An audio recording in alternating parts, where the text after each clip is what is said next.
This is Unruly Scrubs. Definitely not a healthcare hero podcast. I'm your host, Tina, an ER nurse who sometimes pretends to be an ICU nurse. If you've ever cried in your car, laughed at the wrong moment, or questioned all your life choices in the supply room, you are in the right place. Now let's get unruly. Hello, and welcome to Unruly Scrubs. This is my friend Anna. Hi. We worked in the ER together for a long time. She is the mother of 4 children who now lives the luxury life of working PRN as a nurse. Yeah. So, welcome Anna. Thanks for coming. Thank you. Thanks for having me. How about you tell us a little bit about yourself and how you got to be where you are now? Okay. Well, yeah. Where'd you start? So I started out, when I first became a nurse just a few years ago, I started That's out. not true. She's been a nurse a long time. Right out of high school, right? You went to... No, right out of high school, I kind of had Excuse me. I went to school and got like a certification in medical transcription, and I did that for... Oh, that's right, because she's like a speed typer. Oh, yes. I forgot about that. Well, I wasn't cut out for that. So I did that for a year, and then I went to nursing school. So it was a good experience for a little bit. But so then after that, I went to nursing school and started out on like a medical telemetry floor, and then did that med surge, yep. And I did that for a couple years, and then decided to go down to the ER, and I worked there for Down to the ER, yep. Black hole. The black hole, the other side. Yeah. Dirty. the dirty south. Hey. Yeah. Yeah. So what made you do that? Well, I honestly, when I was working on the med surge floor, I really, really liked it right out of school, and just thought, this is it. This is what I'm meant for. And I got to a point where I was like, I don't think I can do this at all anymore. I just was really like, I can't continue this. And I thought maybe it was nursing. I couldn't continue. Oh.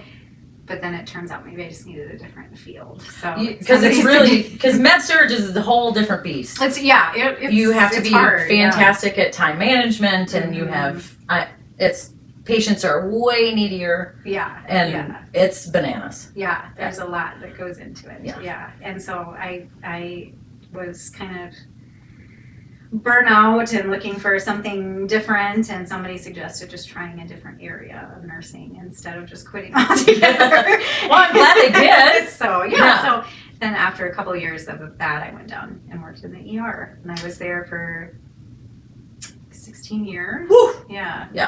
Long time. Yeah, it was a long time. It was good. Yeah, fantastic. Well, I'm sure your best years are when I was there. When we were there together. Of course. Yeah. We had some fantastic crews, though.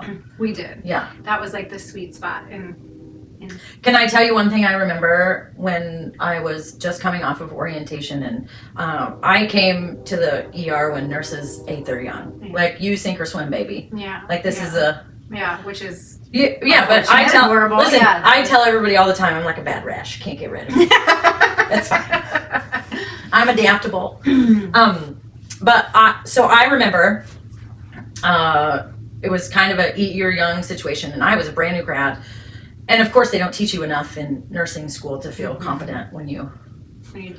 anywhere.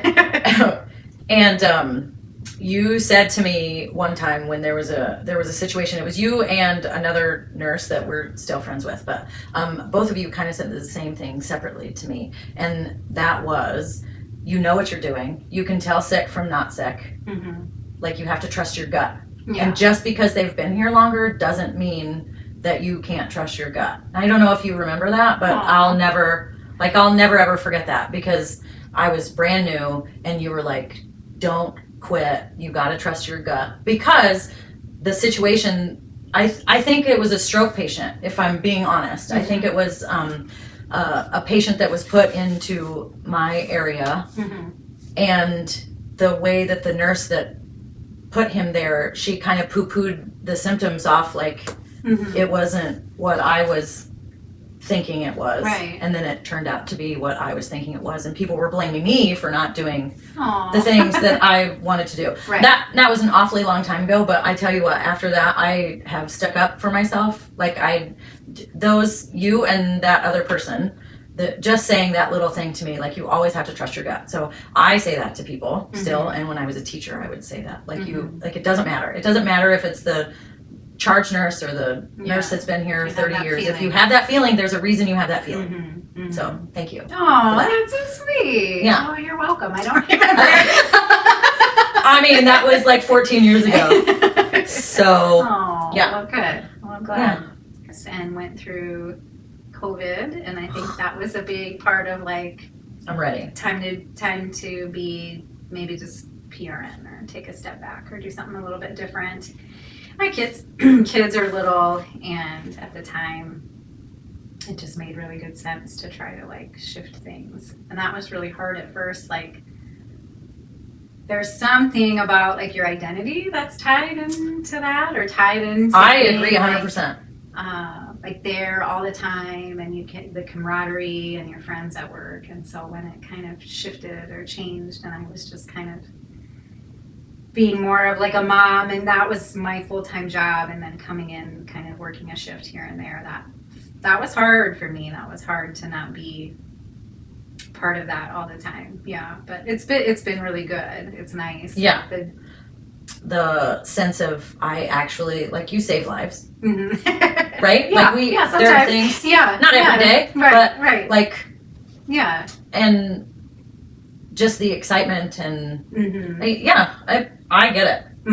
That was hard for me when I went and taught. Yeah. And you know what else I didn't think that I would miss, but like the stories. Not that I tell people the stories, but you know, like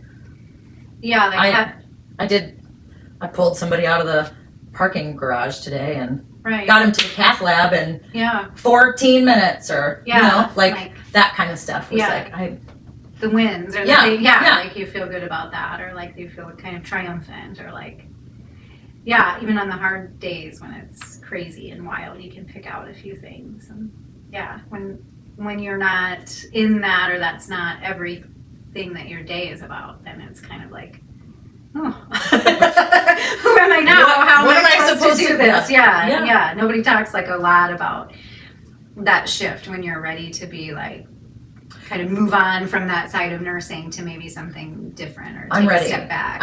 Not all the time. I still really miss it sometimes, but I dip my toes in and do the things, you know. But I say all the time, because I'm not running to the big rooms anymore. And people ask me how come, and I say there's all kinds of nurses that still want to save the world. Let them save the world. And I'm here if they need moral support, or I can guide them and help them on their journey. But I've done a lot of that, and it's still nice. Like Heather and I, we got somebody out of the parking garage and into like by the time they checked in and were in the cath lab, it was under 15 minutes. That's nice. And you're like, man, I still got it. Well, that's good. You know, I mean, you can revert, you can flip back to that anytime too, where you like, it's almost like muscle memory, where you're like, yes, this is what needs to happen now. Do this, do that. Like that's good. Well, I think you told me about a time. So Anna was traveling, right? Traveling for a minute, and I think you were at a critical care critical access hospital, and you heard some stuff going down, and you were like, I'm just gonna. Do you remember the story? You were like, I'm gonna go down and see if they need my help, and then do you remember that? It was a patient that was like MI, or down in the ER in a little critical access hospital. A person having a bad MI, and things were just wide. And it's different in a critical access hospital. Tell us what's different. Oh, it's enormously different. I think that like if you haven't done it, if you haven't worked in a critical access hospital, if you've just been, because I didn't have any exposure to that kind of early for a long time in my career. It was at a bigger hospital where you had a lot of resources, a lot of different departments that would kind of, you know, like respiratory and lab and x-ray and What do they call that? specific. Axillary. Yeah, staff? ancillary staff. Yeah. Yeah. That would kind of manage different kind of areas, and even your house supervisors to get beds and help with transfers and that kind of thing. A lot of critical access hospitals, like you realize how kind of spoiled you are a little bit. In a bigger hospital, there's good and bad to both, but in a critical access hospital, you have to kind of know all of it and be able to manage all of it. You have to be able to kind of put your patient on a vent. You have to be able to know what labs to draw. And your ER med surge, you have to ER med surge, labor and delivery, all the things. Yeah. So lots of critical access hospitals around here. There are some that have like labor and delivery, nursery, postpartum, that kind of thing, which are kind of all in one hospital. So I've never done a labor and delivery but a lot of the nurses that are working there can do all of that. So they can shift come on and deliver a baby, and the next day for their shift work in the ER or med surge and do surgicals. Bananas. Yeah. So it's a lot of knowledge there.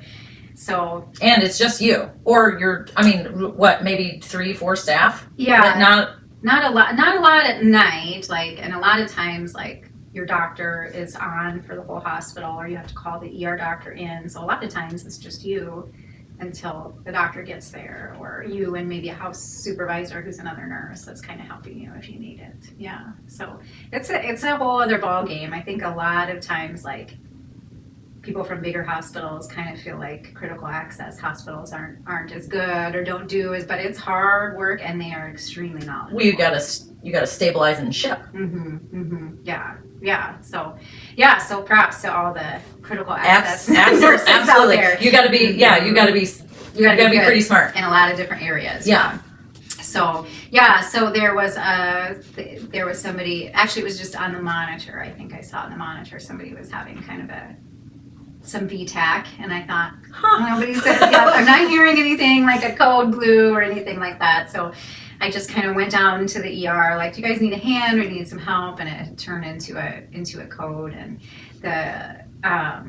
me and 2 other nurses, the ER nurse and the house supervisor, kind of ran a resuscitation, and the house supervisor was incredibly impressive. She kind of ran the code. She also got, I don't even know who called the helicopter, but she got that to happen. Somehow a helicopter showed up. The helicopter crew showed up, and she did an intubation. They can do an eye gel intubation out in the, and so it was a good experience. It was stressful because you don't have all of that extra help there, and so don't have respiratory and all that. No, so you got to really kind of know and remember what you're supposed to be doing, and so you still got it too. Yeah. I'm glad that house supervisor was there. She kept everybody kind of organized and together, and she did a good job. So yeah. What do you like best about PRN life? Most best is just being able to kind of dictate my own schedule for the most part. It's wonderful to be able to say, there's a soccer game this night, or there's ballet this night, I can't come in, or that kind of thing. That's the best part of it. And also, if you're you can pick up kind of as much as you want at most places. And so you can do that, but also if you're whoa, I need a break, you don't have to ask anybody. You just don't put your name down for a little while if you need That's a amazing. break. Yeah, so that's the best part of it. Yeah. And you're able to do that not because you won the lottery. No, no, because I have a wonderful husband who's willing to do the full-time work and make sure we get our bills paid. And bless him. Bless him. Bless the husband. Not imaginary. He is a CT tech. Yeah. Yep. Is that the actual name of his job? Yeah, he's a CT tech. Yeah. Yeah. Certified. Whatever. I don't know what the certifiable. He is the he is the person behind the CAT scan machine that knows how to push the buttons and put things in the right spot and all of that. Yeah. Right? Yeah. And did you meet him at the hospital? So we met in school. I was in nursing school. Don't say where. No, I won't say where. Okay. I was in nursing school, and he was in it was X-ray school at the time. So that's how we met. I was in my last year and he was in his first year. So we met at a party, and the rest is history. Yeah. Yeah, because people become like you when you're in the midst of nursing school, or I'm sure it's the same for radiology school or respiratory school. Like you only have time for the people that are doing the same things as you. Yeah. There's no other. When you find somebody you like, you stick with them. Yeah. So how has that been for your relationship and now marriage and?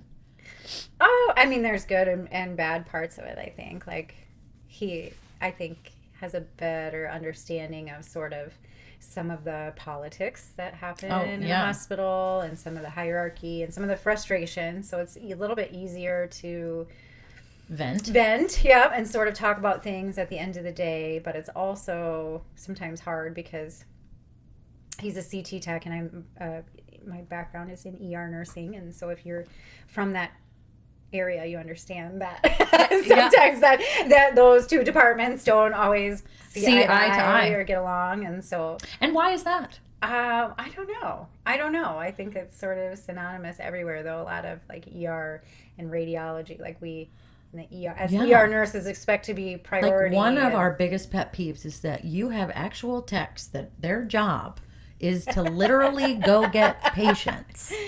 And they don't. What are they called? Transporters. Yeah. Anyway, that's an ongoing battle. Yeah.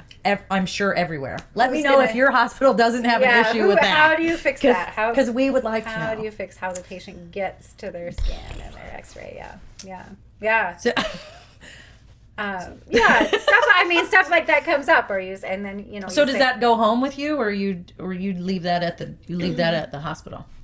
It depends on the situation. Like we did for a time work in the same facility, and so that was quite interesting. Like there would be times where I would have a patient that I needed to bring to CAT scan, and I'd get down there, and it would just be like a look, like a.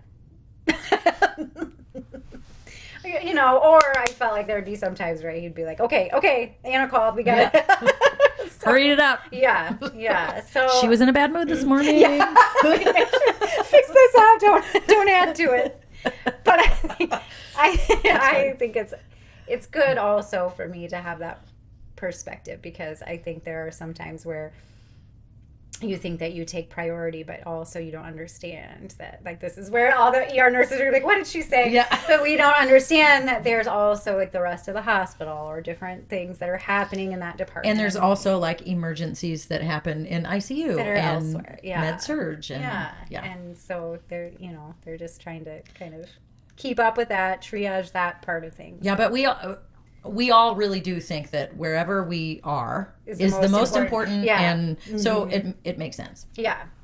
So, but it's been good to kind of have somebody that sort of can understand your day a little bit. I can't imagine going home and going through some of those things and having like a banker for a husband. I mean, somebody that says, "What are you so stressed out for? You only work 3 days a week." Yeah, or that. That doesn't happen. Yeah, he doesn't. Yeah. He understands that that's absolutely. Yeah. So that part. And it's nice that he's seen those busy days when you're just getting your ass handed to you, and I'm sure he was like, okay. I'm gonna be super sweet, and I'm gonna bring home dinner. And okay. That'd be great if that happened. But at least he knows. Yeah, at least he knows. Like, okay. I always thought it was great when we were together outside of work and we were not complaining, but if you're hanging around healthcare people, your conversations will shift to work. And the things that you would like to change, and good old fashioned gripe sessions, and he could jump right in there, and it was always fun. Yeah, to have that kind of perspective outside of nursing, but they never truly understand. Well, no, so like, does the CT perspective, does he ever like? It's different. Like, does he let you be upset and mad and whatever, or is he like, you just don't get it?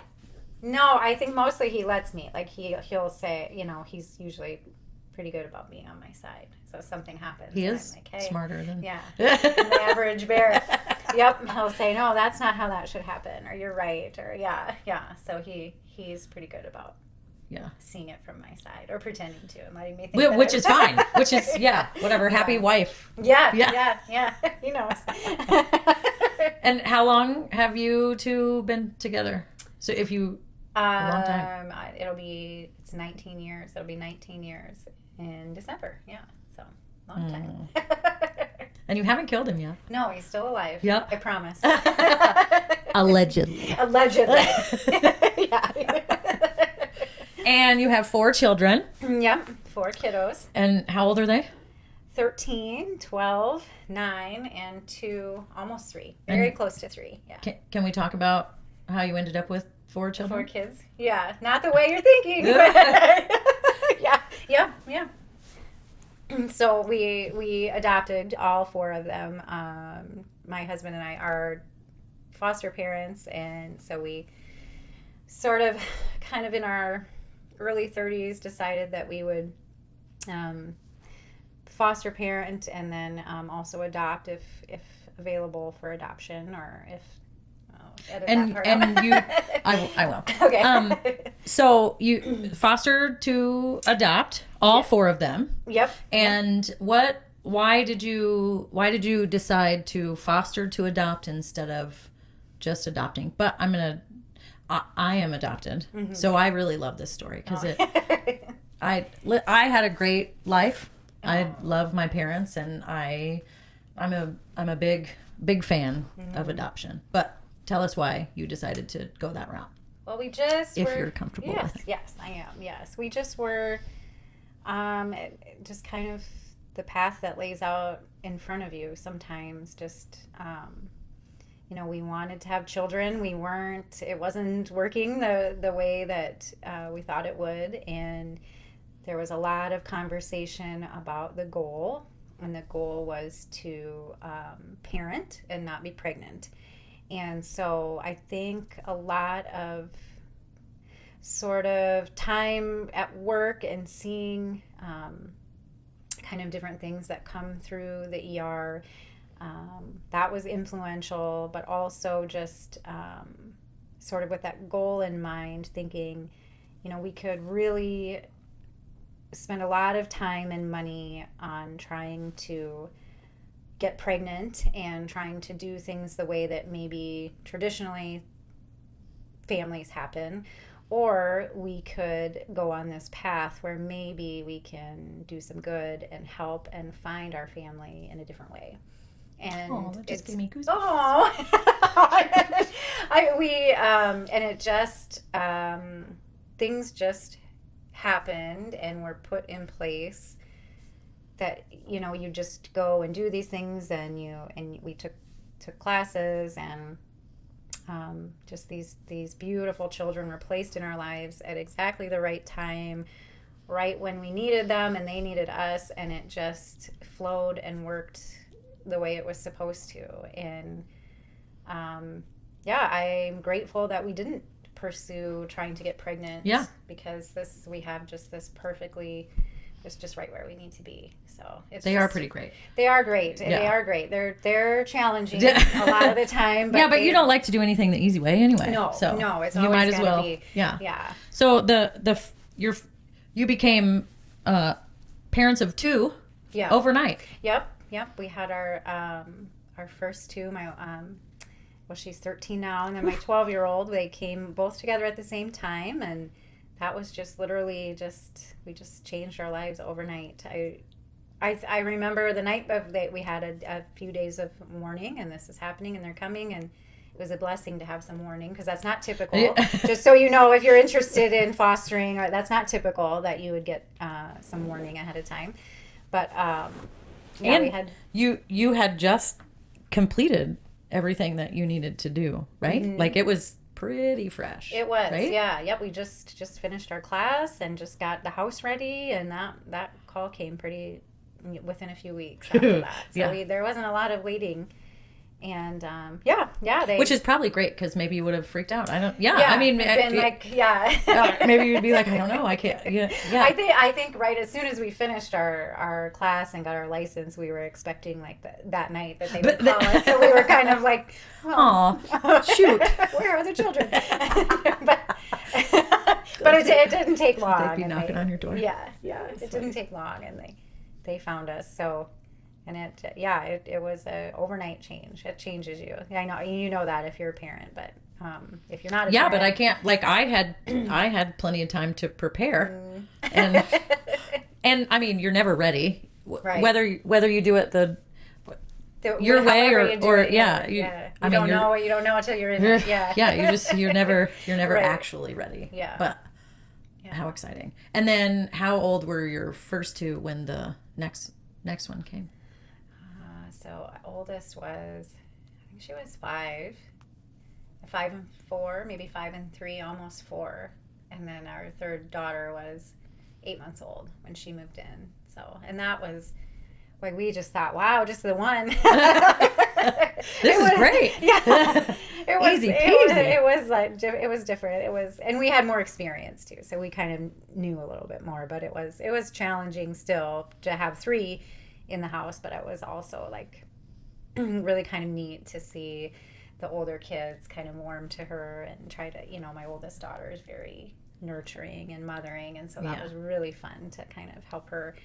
She wanted to be a helper and change diapers and help with bottles and that kind of thing, and so that was fun. And can we talk about how she is a different ethnicity than you? She, and how that has affected anything? She's African American. She's just this beautiful black princess, and she really is. She just is a beautiful girl, and the rest of us are just white as snow. And so it's been really important for us to make sure that she has a connection to her black heritage, and that she is familiar with black culture, that she has black friends and black people around her, and that she understands that, yes, she's different from us, but it's good, and she has this beautiful history and culture that she's connected to, and that it's important not to deny that, but to embrace it. And so it's been a lot of learning for us and a lot of learning for her, because we really want to make sure that we're doing that right and really trying to make sure that she's got a connection with her heritage. It's very important to us. And I think she understands that. I think she knows, there will be challenges. She's still very young. Yeah. But there will be challenges as she grows. And so just knowing sort of people in the community and friends and people that we can kind of reach out to and say, hey, we need some help with this part of things, or we don't know, because that's not, well, you've never done it. Just having friends and peers that share that same culture, black friends, black peers that can kind of guide us when we're not sure about certain aspects. I remember when she was little and you were like, I got to figure out how to do this hair. The hair, it's so important. It's so important. Yeah. Yes. And I would never think that like, you don't, I know it's a big deal, but you wouldn't like just put some gel in it or something, right? That's what we do, but it's completely different. And there's a big... It's important, it's very important, and so you've learned how to do all that. Well, or take her to the right place. We have some really great people that will help us and kind of do different. I've learned how to do a little bit, but I'm not an expert by any means. But that's okay. Like we have some good professional, good strong black women that help us with hair and give us advice, and we just take every bit of it that we can, just so that we she just needs to feel strong and beautiful. So. This daughter is the chicken whisperer. She is the chicken whisperer. Yeah. She loves Tina's chickens. Yeah. Very funny. Yeah. And then you were going to be done. Yeah, we were going to be done.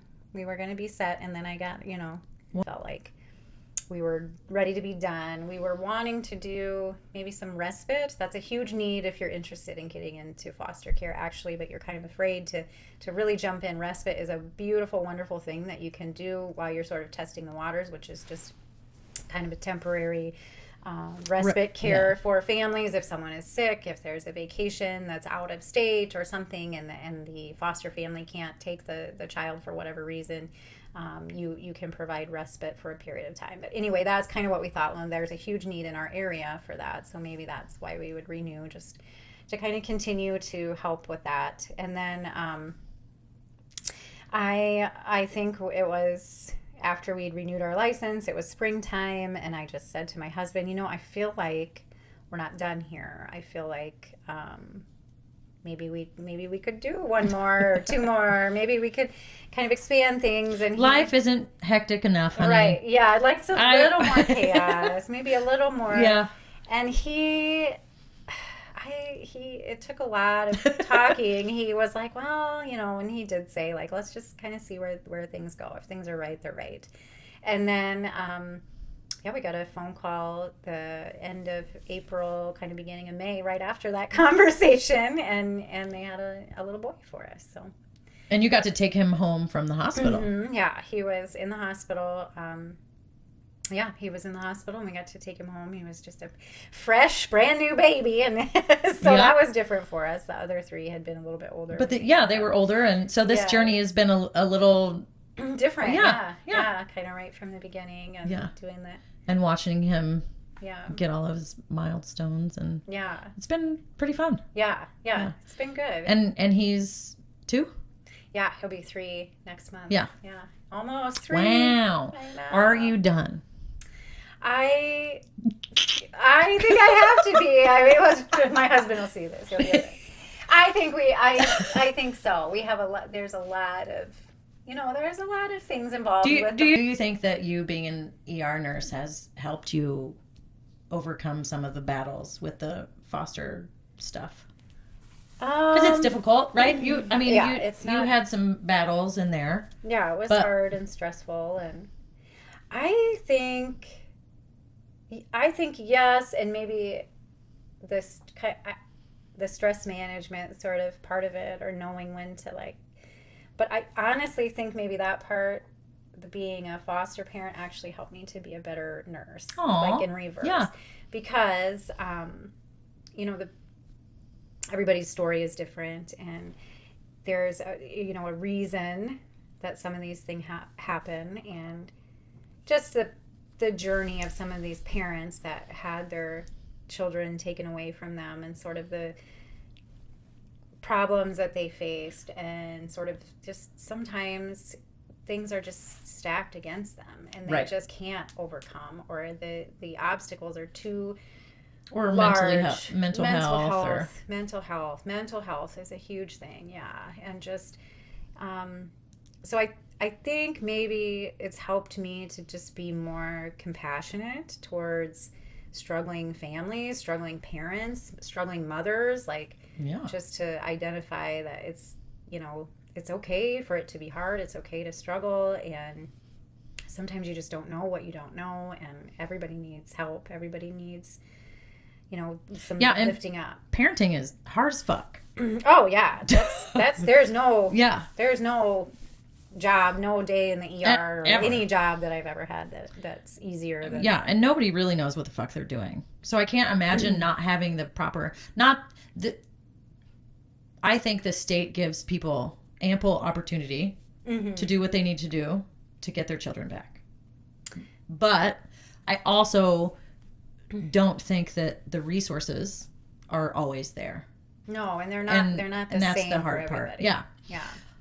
So without getting political, we'll just say that parenting is fucking hard. Yeah. And I often kid around with Anna that she tried really fucking hard to have 4 kids, and they stress her the fuck out all the time. I did it to myself. Yep. We Some of us just had happy accidents.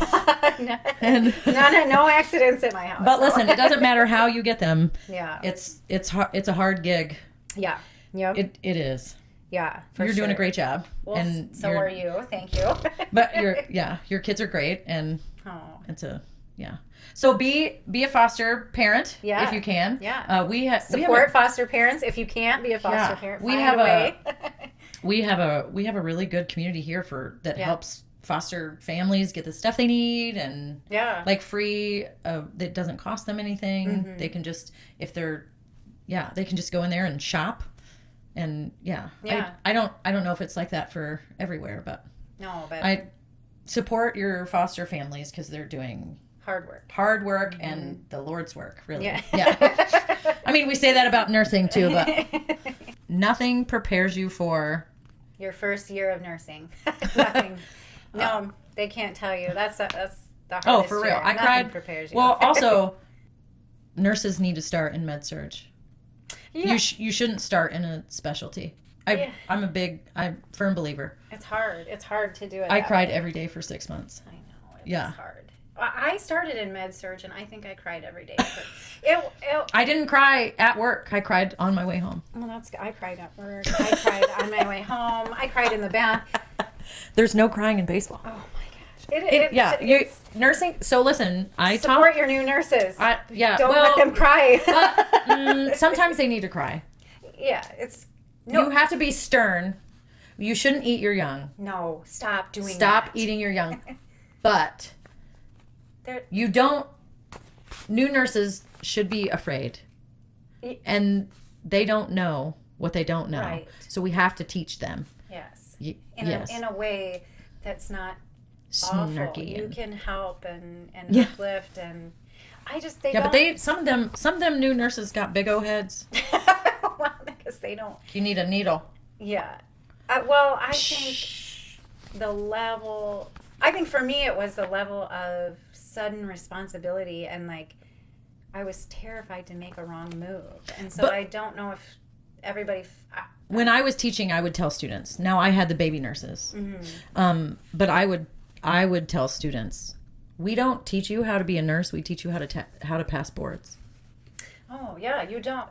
We don't teach you how You to. learn Yeah. so much when you're out in that. It's like once you get your nursing license. Somebody said that to me once. That's your license to learn. That's how for sure. Yeah, That's a good one. I like that. yeah, and that was like early. That Because somebody- you're. I mean, you're like, holy moly! Nursing Yeah. school didn't teach me nothing. Yeah, I just know how to. I know how to It's a whole count other ballgame. respirations. Yeah. But that's the last time I'll do Yeah. it. I'm just kidding. We But all count count your respirations. It's important. Uh, Yeah. Like you're gonna chart provider notified, but chart it like you would, like what you're thinking in your head. Oh, what I would say. Yeah. Paged 6 times, finally answered. Yelled at me. Yelled at me. Or didn't think that my concern was relevant. Not always. Not always, but. But sometimes. Patient resting comfortably. Finally they're asleep. That's finally. Thank God. Finally they've calmed. Yep. Non-compliant. If you don't give a fuck, we don't give a fuck.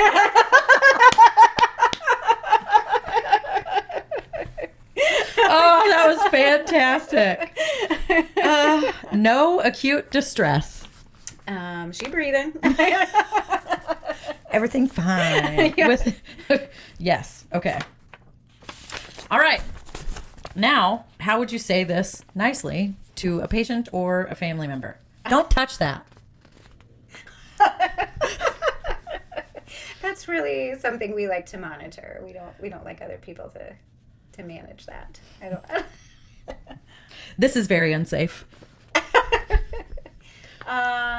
There's a risk involved with this behavior that high risk. You need to leave. Maybe it's time to let Grandma rest. Have you guys had dinner? Yeah, that's a good one. Maybe it's a really good idea know for where do you guys. You know, we have a really good restaurant down the street. Yes. Well, we That's don't. good. We don't anymore. But I've said that quite a few times. Have you guys had dinner? Maybe this is a really good time for you. Like, Get together, have a Yeah, meal. yeah. I like that. Yeah. I mean, put that right in your pocket. yeah. That's not my job. Let me call. Victoria. Let me find out for you. You waited until now to tell me that? How long has this been going on? That would have been a really good thing to tell the doctor when he was in here. Yeah. Did you tell the doctor? Oh, so how many times? Oh man, how many times did a patient in the emergency department tell you a story, and then you were in the room when the physician came in, or provider, whoever it was, and they told them something completely different? Or there's more details, or it's more specific, or And all the time. Did you correct them? Because I did. Oh, I did not. I I just let called it them out every time. No, I just Because that doctor is not going to think I'm the problem. You're the problem. Get your story straight. I would be like, wait a minute, you told me. You said Hold up. that you were here for foot pain. Yeah, that happens a lot. I don't know. What's the deal with that? I wonder if people just... They think we're calling the 5 o'clock news, or I don't know. Or they save the good stuff for the doctor. Like they're afraid that, like, we're not gonna... Or if you weren't in the room and then the doctor ordered some stuff and you're like, what are you doing? And they're like, oh, well, this is what they told me. And you're like, what? What? Did you go in the right room? Yeah. All the time. What the hell? Signs you've been a nurse too long. Do you have any? I prefer to chart on paper. Not me. So I really miss that. I'm a real bad speller. I really miss that part of life where we charted on paper. Not me. I don't miss it? No, I got made fun of all the time. I remember somebody making fun of your spelling. That was mean. It's dyslexia. Really? Did you have dyslexia? I mean, I remember being told as a child that I was dyslexic, but I don't think that it's like I don't think it's like a diagnosis that's on my record. Right. But I was in special reading classes and speech therapy. And damn those people making I know, but fun look of at you me. about your spelling. No, you just Look at me go. Look at you. You can do it. Golden child. Yes. Yeah. Wow. You find a way. It's Thank just- God for ADHD. Really came through there. That's helping you out. Well, sometimes. Signs you've been a nurse too long. Do you have to resist the urge to test the Foley balloon because that's not a thing anymore? Oh yeah, no, it's not. Or pulling back the plunger on your IM shot. Say that we're not supposed to do that anymore. Did you ever do that? You pulled the plunger back to check for blood. I was too old. Actually, I think that they still do that Oh, do in they nursing say school. I thought that was like, don't do it anymore. Now we have to look it up. Well, I know some nursing instructors. DM. Yeah, Is that still a thing? I think it's called aspiration. Yeah. They have to aspirate the IM shot. To see if you're in a vessel or Yeah. not before you get it. Yeah. Oh, I thought they quit doing that. No, I think they still do it. I Yeah, mean, I've but been maybe out of. We're so old that it started, it stopped, and it Oh yeah, started maybe. again. But things we say at dinner or lunch don't kill our appetite anymore. Like we Oh, can yeah. be cleaning up poop and talking about what we want to order for lunch. Right, or eating lunch and talking about how I just cleaned up this huge poop. Yeah, and how It bad doesn't it bother smelled you. and Yeah. right? Yeah. There's Yeah. no, I don't have any trouble with that. Like if we could say it out loud, what we're thinking in our heads. Uh-huh. How bad do you think that would go? Oh, I mean, how bad do you you want to work where you're at? I mean, don't know. no, got one day Mm-hmm. to just say what you thought out loud, and you didn't get fired, and Uh-huh. nobody called the police. How do you? I What do you don't- think? I don't What do you think they think would. patients would do? Maybe some of them would get mad. Like, just Like, are you fucking kidding me? You came in for a fucking Hangnail. ingrown toenail? right. Or, What? Right. Bro, Or- dig it out like the rest of us do. Yes. Take a warm bath. That made my toe hurt. Thinking about it, you're in the ingrown toenail. Take me in. Call the ambulance I know. right now. Yeah, stuff like that, or people that don't. I know that you don't want to wait. Nobody wants to wait. But listen, every time I go to the doctor, like for my in the just waiting room, yeah. no, but the part that gets me is when they put me in the room and then I'm in the room for 45 minutes and it's Yeah. like, bro, why don't you just leave me out in the fucking waiting room, Right, man? This people is watch. And, this is brutal. yeah. And I know, In the like, I'm silent not room. mad, but I'm just like, Waiting for something to happen. yeah, give me a TV or music. Mm-hmm. Well, and I think And that, what the fuck are you doing? what's taking so long? What? What do you got? Are you talking about me back there? Well, you Better work be you looking work my PRN history in a over. clinic. Yeah. What the fuck takes so long? I honestly, it's just busy. I don't know. Like, what does take so long? Why are you putting so many people in rooms if the doctor isn't that fast? Oh, it's like a process. I don't know. You just Process improvement. there needs to be a vote. Like, would you rather be in the waiting room or in the next step in the room to wait? To wait in the room where there's no air. Where the air and it's a 6x6 space. It's like a prison. And you've cell. counted every tile on the ceiling. Tina, you got a phone. We know you got a phone. Clinic nurses, do they have as dark humor? Oh yeah. Okay. Oh, so yeah. it's just a I different mean, chaos. Yeah, it's just different. Chaos. Do they have the same complaints as hospital nurses? A lot of it is the same, and then there's a whole. I mean, every area has different things that are like frustrating. So yeah, I think Are patients mean to people in the Yeah. office like they are in the yeah. hospital? Oh, yeah. Why are you guys so mean to Be nice. to nurses? I think there's expectations. We're heroes. Yeah. I think people have expectations when they anywhere that they go, but I also think like there's a precedent that was set somewhere along the lines where people thought it was The appropriate. customer's always right. Or just appropriate, or like that's something that's expected in healthcare is that that you're sort of allowed to vent a little extra or be like that they can handle it a little better, and that's not true. But I feel like there's sort of an acceptance or like this assumed acceptance that if I'm under stress or pressure, then it's okay to let a little off on the nurse or the doctor or whoever is there because they're used to this or this is the setting. And I mean, we don't see people when they're at their best, but I think that sort of history is kind of allowed for people to be kind of hard on healthcare workers. Well, it's mean. It is. It's not right. It's mean. Be nice. And we're cool. We're super cool. We work hard. So Yeah. be nice. Like, not all of us are perfect by any means, but we're trying. Speak for yourself. Tina is perfect. If you encounter Tina in the hospital, just know that you're going to get top-notch perfection. I just shoot for mediocre. Stop it. That's not Yeah, I just, you don't want to keep it too high. What if tomorrow was a bad day? You don't want to let somebody down. Yeah. Fun. Oh, wait. I wanted to do book recommendations with you. Let's do that real quick. We'll end with, have you read some fucking good books lately? So I really have been doing, reading a lot of Frida McFadden. Oh, yeah. Mm-hmm. So if you're in We like her. healthcare, Yeah. Mm-hmm. those are really good. Pull you in, read a lot of them if you like a little mystery and Anna and I like a good murder book. Yeah. Psychological thrillers. Yes. And a good murder. Yeah. We don't really love the... I don't stray from that. I'm pretty much a murder mystery book. Yeah, me too.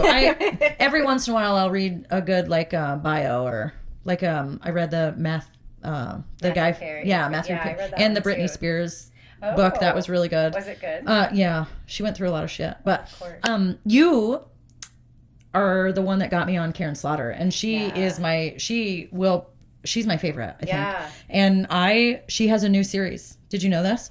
I just read the first book of Tell it. me. I know. I was waiting for you. I'm like, ooh, how do you know it? I don't. So the series. What's the series that we read with Will Trent? Will Trent series. Yeah. And what town were they in? Grant County. Grant County. So I read We Are All Guilty Here. Oh, I read that one. That's the start of her new series. Oh, North Falls. Yes. Oh, This that is was the a good North one. Falls series. About the cop and the dad, Yeah. and she's got to take over the case. Yeah. And then it goes back. Man. So what's the next one? Is the next So one out? the next one is not out yet. The next one is The Secrets We Hide. Ooh. And that one is coming August 11th. We have to wait. Why so But long? My Troy got me the Audible. Yeah. But I only get one. Every. Yeah, that's dumb. But I've been the KL Slaughter, KL Slaughter. which is Karen Slaughter, but it's her other, she has a ton of free Audible only books in here. I think I've heard some of those too. Yeah. Are they short? Some of them are short stories. Or? I mean, the one that I'm currently listening to now, is the Twisted Women's Book Club. Ooh. And it's by Karen Slaughter and Lee Childs. Ooh, Lee Child. Child, yeah. which That's is a also a good great. mashup But this there. is like it's going back and forth and back and forth because it's like talking about women in a book club, and then it's also reading you the book that they're reading in the book club, and then going back and forth. And Will you text me that, like a picture of that, so I can yes, get in on it? Yeah. but Something so- about your midlife and a murder mystery. man, I love a good like it's so great, and I can get so much shit done When you're listening when to I'm it. listening to and it's really good. Like I will continue to do shit so I can listen to my book. It's great. I love it. The Libby app, not a sponsor, and neither is Audible. But Tina's But- enjoying them. But Highly they're recommended. welcome. They're welcome to come be a sponsor if you'd like. Help her out. You use the Libby app too, right? Yeah, I have both. Yeah, Audible and Yeah. Libby. Yeah. Okay, so what are you reading right now? So right now I'm actually physically turning pages, reading a book by Louise Penny. And that's because she works nights at a critical access so hospital. we get- I can't do that, so I had to go to Audible books. Audible I mean, because I neglect I had to a go to lot of- audio books because I needed to still get shit done. Yeah. I neglect a lot of laundry, housework, Yeah, that's whatever. fine. Just Whatever. read. You have all day sometimes. Sometimes. Yeah, so it's Armand Gamache. So these are set in a tiny little town in Canada called Three Pines. So there's a lot of like, Oh, it's a series. yes, and it is so good. It is not quite as Gory. gory as Karen Slaughter or gruesome, but it grows in a way that pulls you in, and then you need to read the next book. Oh, like, yeah. She Yeah. thought she was like had things done and that things were over, and then she started writing, and she's a phenomenal writer. It's good. It's I just, when I read these books that captivate me so, I think to myself, how in the world did somebody sit down at a computer or with a pen and plan it and do this? and go from You brilliant motherfucker. MFer. Yeah, I know. Wow. And why can't I have that creative ability? I know. Nope, can't. Anyway, book recs. Anything Karen Slaughter. Yeah, Karen Slaughter. She's- Frida McFadden. Yeah, if you lots like of Frida. it's like The a last Frida McFadden book was like something about a car accident that I read. There's so many of them. And There's the a nice lot. thing is so, You know which one I really loved of Frida McFadden's was The Boyfriend. Did you read that one? I don't think I read that one. Oof. And That's The Teacher was also a good one. But The Boyfriend, man, that blew my mind. I did read the series, The Housemaid, or the. Oh, I want to go see that movie, and I want to see the movie before I read the book, because if I read the book, then the movie will suck. Yeah, it's usually that way. Yeah, so I want to see the movie and then read get the into the details in Yeah, the book. Yeah. Yeah, that was a good. Ooh, those we were should go. good. But I think those are the only one. Yeah, we should go to that together. That'd be good. You can't tell me what happens though. I will. Remember you Local- texting me that. Local woman missing. Anything Karen Slaughter, Frida McFadden. Louise Penny. I'm excited. Okay. I think that's it. That's a wrap. Thank you for coming to my mediocre show. I think your show is top notch. I enjoyed it. Tap Natch. Thanks for having me. Listen, anytime. Come back. Okay. We'll talk about dumb shit. More. Okay. It was fun. Till next time. Till next time.